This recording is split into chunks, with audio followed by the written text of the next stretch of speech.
बोलिए सच्चिदानंद भगवान की जय। अच्छा ध्यान दें। कलयुग ने कहा कहाँ जाऊंगा महाराज। वैसे मेरे अंदर सारे दुर्गुण नहीं हैं, कुछ सद्गुण भी हैं और कुछ कहे एक मेरे अंदर तो बड़ा विशेष गुण है। क्या गुण है तेरे अंदर? कहा महाराज और युगों में मुक्ति प्राप्त करने के लिए या मोक्ष पाने के लिए व्यक्ति को लाखों वर्ष तक ध्यान करना पड़ता था, समाधि लगाना पड़ता था, तपस्या करनी पड़ती थी। लेकिन मेरे युग में मेरे को भगवान ने बहुत बड़ा आरक्षण दिया है। मेरे युग में जीवन में कुछ भी करो, कोई भी अनैतिक कर्म करो, अब मरने के समय एक बार नाम मुख से कह लो, मुक्ति।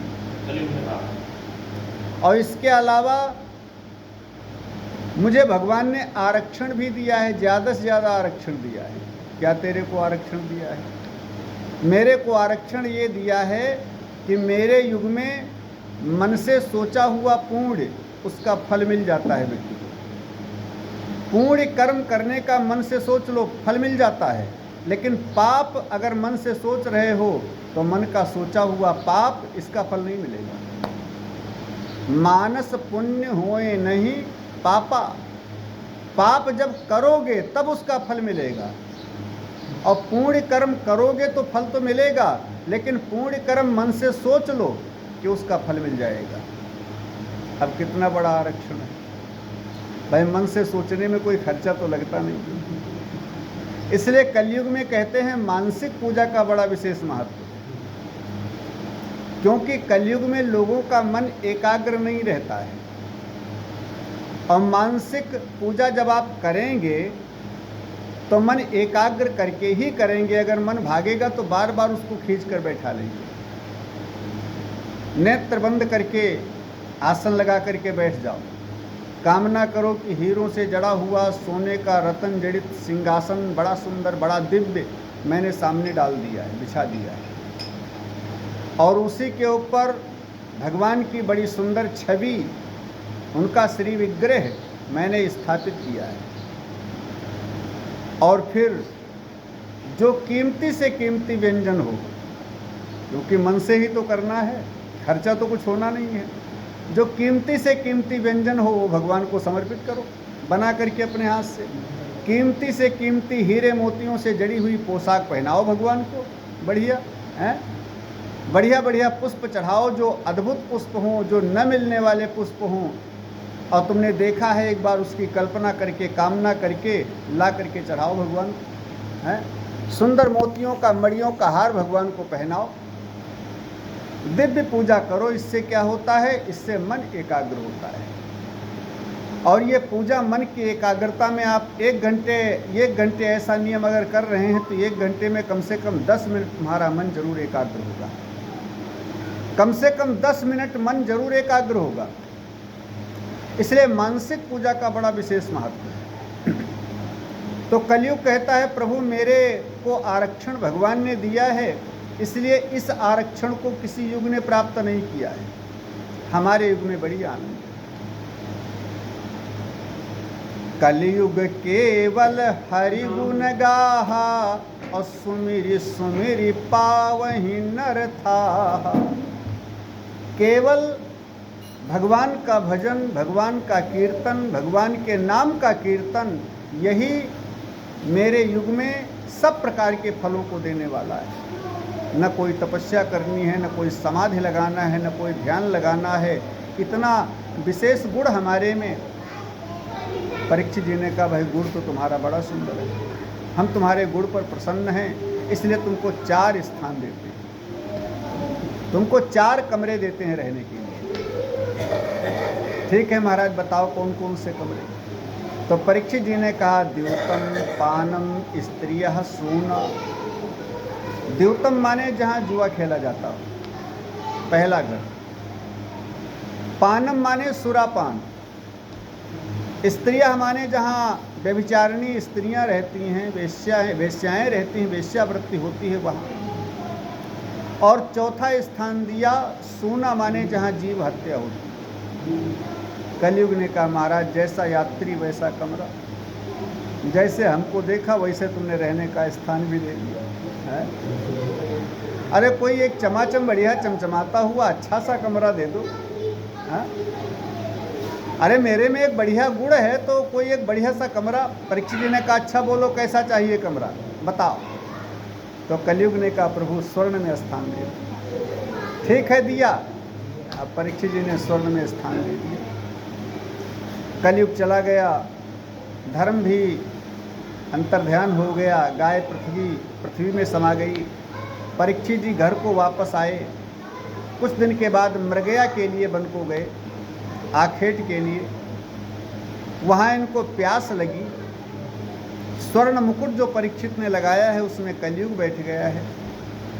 इनको प्यास लगी तो एक संत के आश्रम में गए। समीक ऋषि का आश्रम था। आश्रम के अंदर जाकर के देखा, कुटी में झांक करके तो बाबा जी नेत्र बंद करके समाधिस्थ थे, ध्यान में जा चुके थे, ब्रह्म ध्यान में एकाग्र हो चुके थे, इस संसार में नहीं रह गए थे। लेकिन परीक्षित जी के सिर पर कलयुग का वास है, इसलिए उल्टा बुद्धि है, उल्टा सोचा। इस बाबा ने मेरे को देख करके अपने नेत्र बंद कर लिए हैं कि राजा जी आ रहे हैं, कहीं इनका स्वागत न करना पड़े,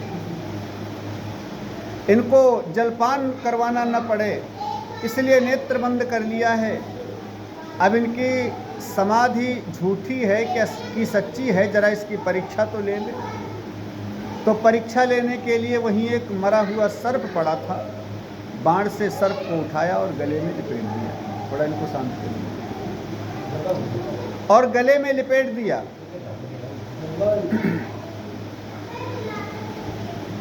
लेकिन समाधि असली थी, ध्यान असली था, इसलिए कोई प्रभाव नहीं हुआ। परीक्षित जी वहां से चले गए। एक बालक देख रहा था, एक बालक देख रहा था ये दृश्य। बालक ने देखा तो जाकर के समीक के पुत्र श्रृंगी को बताया, और जैसे श्रृंगी ने सुना तो कौशिकी नदी के किनारे बैठा था, कौशिकी नदी का हाथ में जल लिया और बाघ वज्र परीक्षित के ऊपर छोड़ दिया।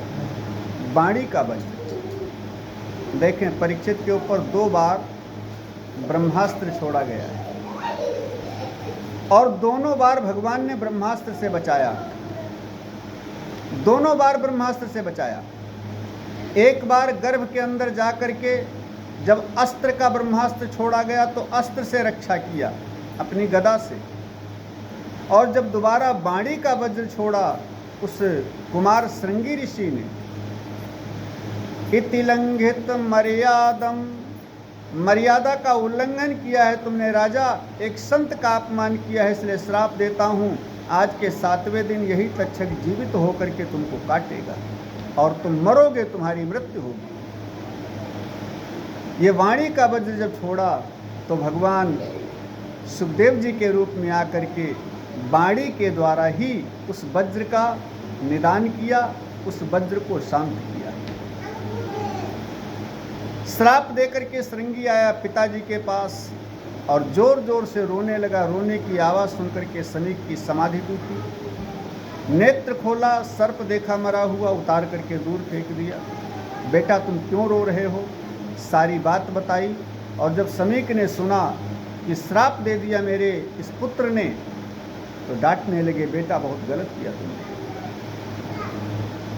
तुम नालायक बेटा हो हमारे, तुमने बड़ा गलत किया बेटा। ऐसा परीक्षित के जैसा धर्मवान राजा अब इस धरती को नहीं मिलने वाला। अब जितने भी आगे चल करके राजा होंगे इस धरती के ऊपर सब धर्मनिरपेक्ष होंगे। धर्म का पालन करने वाले कोई भी राजा अब नहीं होंगे आगे। बड़ा गलत किया। गौरमुख नाम के शिष्य से कहा परीक्षित को सूचना दे दो। तो परीक्षित को सूचना देने के लिए आया शिष्य। परीक्षित ने सुना, बड़ा प्रसन्न हो गए, लेकिन कहते हैं ऋषि कुमार, तुम्हारे ऋषि कुमार ने जो मेरे को श्राप दिया ये तो सही किया, लेकिन थोड़ा गलत कर दिया। क्या गलत कर दिया महाराज? अरे इस शरीर ने संत का अपराध किया था, ये संता अपराधी शरीर है, इसलिए इसको 7 दिन का समय क्यों दिया? तुरंत मरने का श्राप देना था।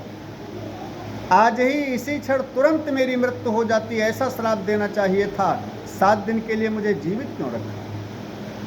इसलिए गलत किया, क्योंकि इस शरीर ने संत का अपराध किया है। परीक्षित बड़े धर्मवान राजा थे। परीक्षित जी ने सुना जब 7 दिन का समय मिला है तो इन 7 दिन को पावन बना दिया। अच्छा समझें, भगवान ने 7 दिन का समय सबको दिया है, क्योंकि दिन 7 ही होते हैं, 8वां दिन कोई बना नहीं है। और जब दिन 7 ही होते हैं तो इन्हीं 7 दिन में हमको आपको सबको मरना है। कौन सा दिन किसके लिए निश्चित है ये पता नहीं है, लेकिन मरना 7 ही दिन में है। इसलिए सारी दुनिया की आयु 7 दिन की है, तो सबकी आयु 7 दिन की है, सारी दुनिया परीक्षित है, तो सबको 7 दिन में मरना है। और सबको श्राप है कि तक्षक काटेगा इन्हीं 7 दिन में। तक्षक माने सर्प, सर्प माने काल, काल सबको इन्हीं 7 दिन में खाएगा। इसलिए कथा तो केवल कथा है, भागवत जी की ये शिक्षा देती है कि सबको 7 दिन में तक्षक के माने काल के काटने का श्राप लगा है, सबको 7 दिन में मरना है। इसलिए 7 दिन को सुधारने का, 7 दिन को पावन करने का अपने साधन करना। 7 दिन मिले हैं तो 7 दिन को पावन कर लो, 7 दिन को शुद्ध कर लो, ताकि हमारा जीवन मंगलमय हो। सप्ताह भागवत का यही विधान होता है और इसीलिए सप्ताह कथा होती है। क्यों? जो मेरे जीवन के पीछे 7 दिन बीत चुके हैं वो 7 दिन समंगल हो जाएं, और जो आगे मेरे ज़िंदगी में 7 दिन, जितने भी 7 दिन आने वाले हैं, वो सारे 7 दिन मेरे मंगल हो जाएं। इसीलिए 7 दिन को पावन बनाने के लिए, 7 दिन को मंगलमय बनाने के लिए 7 दिन की भागवत जी की कथा होती है। हम सभी अपने जीवन को मंगलमय बनाने के लिए, 7 दिन मंगल बनाने के लिए भागवत जी की कथा सप्ताह को श्रवण कर रहे हैं, ताकि मेरे भी 7 दिन मंगलमय बन जाएं। परीक्षित जी ने जन्मेजय को गद्दी का अधिकारी बनाया और खुद राजा से राजऋषि बन गए, गंगा जी के किनारे आ गए और गंगा जी के किनारे नेत्र बंद करके भगवान का ध्यान लगाते हैं। भगवान कृष्ण का चिंतन करने लगे, प्रार्थना करने लगे, प्रभु मेरे जन्म को पावन बनाया तो मेरी मृत्यु को भी पावन करो नाथ, मेरी मृत्यु को भी पावन करो।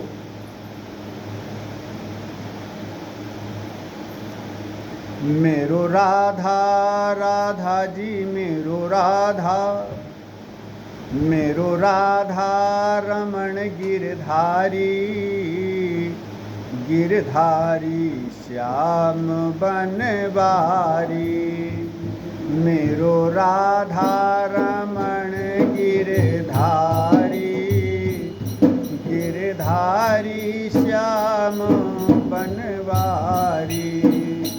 मेरो राधा रमण गिरधारी, गिरधारी श्याम बनवारी।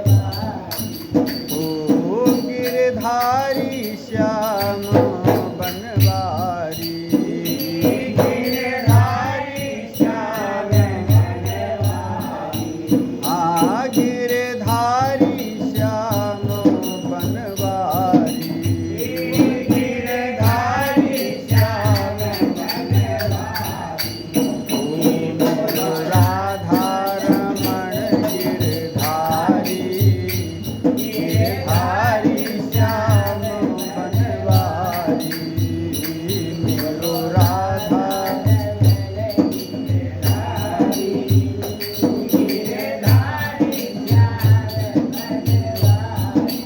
ओ वृंदावन वेणु बजावे, वृंदावन वेणु बजावे।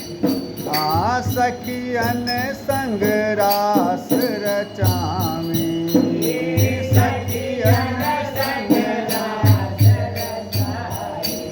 ओ सखियन सखियन संग रास रचावे, सखियन संग रास ओ है माखन चोर मुरारी, ओ है माखन चोर मुरारी, गिरधारी श्याम बनवारी, मेरो राधा रमण गिरधारी,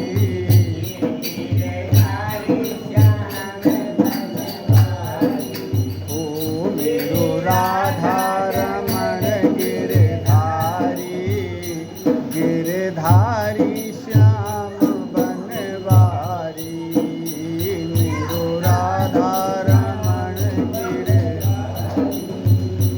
गिरधारी श्याम बनवारी। बोलिए राधा कृष्ण भगवान की। और परीक्षित जी ने जब नेत्र खोल करके देखा तो हजारों संत परीक्षित जी के चारों तरफ बैठे। परीक्षित जी ने कहा, महाराज बड़ी कृपा हुई जो आप सबके दर्शन मिल गए। आज मैं अपने भाग्य को इतना धन्य मान रहा हूँ। महाराज चाहे जितना बड़ा यज्ञ करता, आप सबके दर्शन करने की लालसा करके कोई भी साधन करता, लेकिन आप जैसे संतों के दर्शन नहीं होते। क्योंकि जो यहाँ संत आए हैं वो प्रसिद्ध प्रसिद्ध संत, सूक्ष्मदर्शी संत आए हैं जिनके दर्शन दुर्लभ हैं। ऐसे संतों के दर्शन कितना प्रयास हम करते नहीं होते। इसलिए मैं तो श्रृंगी ऋषि के इस श्राप को वरदान मान रहा हूँ। अगर श्रृंगी ऋषि ने ये श्राप न दिया होता तो आप जैसे संतों के दर्शन कहाँ होते। इसलिए श्रृंगी ने तो मेरे को श्राप नहीं वरदान दिया है। कहते हैं, पुण्य पुंज बिनु मिलहि न संता, बिना पूर्व जन्म के पूर्ण उदय भय संतों के दर्शन नहीं होते। और ऐसे संत मेरे को मिले हैं, इसका मतलब मेरे पूर्व जन्म के पुण्य आज उदय हुए हैं, जो श्रृंगी ऋषि ने श्राप नहीं मेरे को वरदान दिया है। अब ये संतों की वंदना चल ही रही थी, इतने में तत्रा भवद भगवान व्यास पुत्रो यद्रक्षयागामट्मानोऽनपेक्षः अलक्ष्यलिङ्गो निजलाभतुष्टो व्रतश्च बालैरवधूतवेषः। तत्रा भवत भगवान व्यास। यहाँ कहते हैं भगवान व्यास पुत्र अभवत, भगवान ही व्यास के पुत्र सुखदेव जी के रूप में वहाँ आकर के विराजित हो गए, प्रकट हो गए। क्यों?